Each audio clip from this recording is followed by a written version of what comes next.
नमस्कार जी। कहानियाँ यादों की में आपका स्वागत है। मेरी कहानियों को लाइक, कमेंट और चैनल को सब्सक्राइब करने के लिए आप सबका बहुत-बहुत धन्यवाद।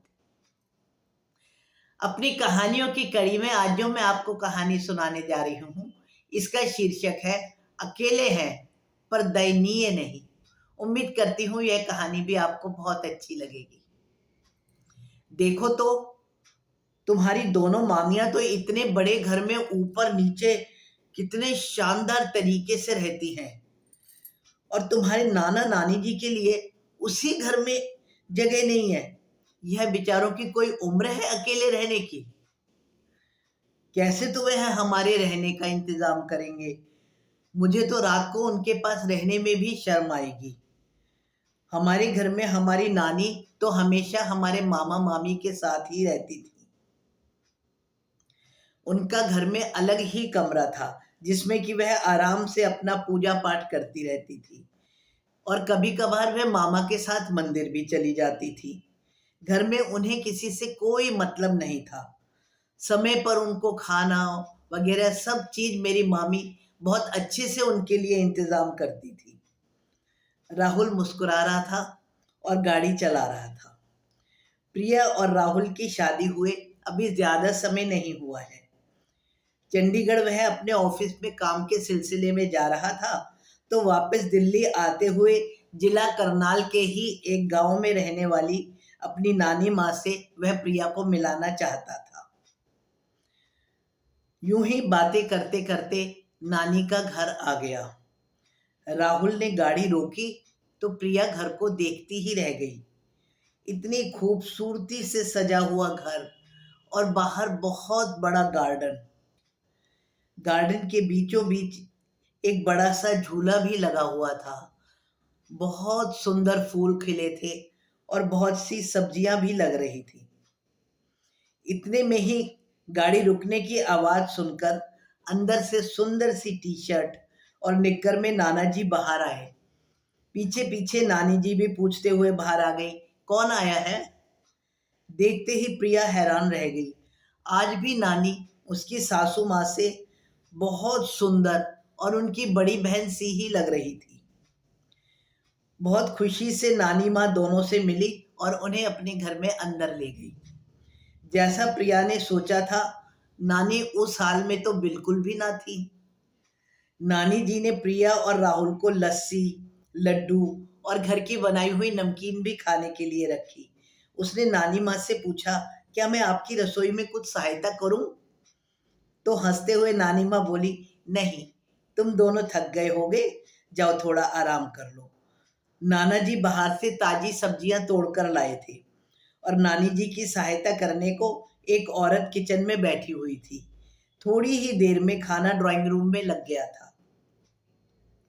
खाना खाते खाते ही प्रिया को पता चला कि नाना जी एग्रीकल्चर डिपार्टमेंट में बहुत अच्छे पद पर थे और उनकी सदा से यही इच्छा थी कि रिटायरमेंट के बाद गांव में आकर के रहें।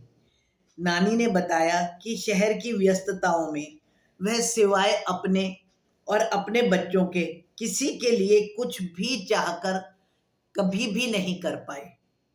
यहाँ वह अपनी जिंदगी में बेहद खुश है। नानी जी ने बातों ही बातों में बताया कि अपने खाली समय में वह गांव के बच्चों को पढ़ाती हैं। माया, जो कि रसोई में काम करवा रही थी, उनकी लड़की को भी उन्होंने ही पढ़ाया और 10वीं के बाद में उस लड़की को पॉलिटेक्निक में एडमिशन भी मिल गया। तुम्हारे नाना जी भी किसानों की समस्याओं को अच्छे से समझ पाते हैं और यथासंभव उनकी सहायता भी करते हैं।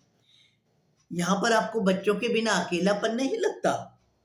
नहीं, हमने बच्चों के प्रति जिम्मेदारी अच्छे से निभाई है और अब बच्चे अपनी जिम्मेदारी अच्छे से निभाएं। हमको समाज के प्रति भी अपनी जिम्मेदारी निभानी है। वैसे भी अब यह पूरा गांव हमारा परिवार ही तो है। शायद अपने बच्चों पर हम कभी भार भी हो सकते थे, लेकिन यहाँ सबको हमसे बहुत प्यार है। हम दोनों अपना सारा काम खुद ही करते हैं, इसीलिए हम शारीरिक रूप से भी स्वस्थ हैं। वैसे जिन बच्चों को मैंने पढ़ाया है वह बच्चे और उनकी मम्मियाँ मेरा हाथ बटाने को सदा तत्पर ही रहती हैं। छुट्टियों में बच्चे भी मिलने आ जाते हैं। यहाँ घर के पार्क में बंधी गाय की सेवा करने का भी हमें मौका मिल जाता है। लेकिन पूजा पाठ नानी? नानी जी हंस पड़ी। बोली, बेटा मुझे तो मेरा हर कर्म ही पूजा लगता है। जरूरी थोड़े ही ना है कि बूढ़े होने का मतलब मोह में बंधे हुए सिर्फ बच्चों के ही आश्रय रहना, माला पकड़े रखना, घर का काम छोड़ देना। हम भी तो पूजा ही कर रहे हैं। हम अपना और अपनों का ख्याल रख रहे हैं। हमारी खुशी से हमारे बच्चों को भी बहुत खुशी मिलती है। तभी सबको खबर हो गई कि नानी से मिलने के लिए राहुल और प्रिया गांव से आए हुए हैं। जाने कहां से इतने लोग मिलने के लिए आ गए कि प्रिया हैरान हो उठी। नमस्कार करने पर सबने प्रिया को ढेरों आशीर्वाद दिए और अपने घर आने का न्योता भी दिया। इस तरह से कब रात हो गई कुछ पता ही नहीं चला। सुबह उठने के बाद मध्यम सी आवाज में स्पीकर से आती हुई भजनों की ध्वनि, बाहर फूलों से छनकर आती हुई सुगंधित हवा, पेड़ों के पीछे से उगता हुआ सूरज, यह अनुभव प्रिया के लिए एकदम नया था। भीड़ भाड़ से अलग यह घर मंदिर ही तो था। घर वापस जाते हुए उनसे मिलने गांव वाले भी बहुत से उपहार लेकर आए थे। जाते हुए प्रिया बहुत भावुक हो रही थी। बोली, यही वास्तविक पूजा है। मेरी नानी माँ भले ही सारा दिन पूजा करती हों, पर उनकी आंखों में मैंने कभी भी ऐसी संतुष्टि और खुशी का भाव नहीं देखा। शायद इसीलिए ही मेरी दादी अकेले भी गांव में बहुत खुश रह लेती थी। अकेले रहने वाले सारे वृद्धजन दयनीय नहीं होते। यह कई बार कई लोगों की पसंद ही होती है, जो कि वह अपनी जिंदगी जी रहे होते हैं। धन्यवाद जी।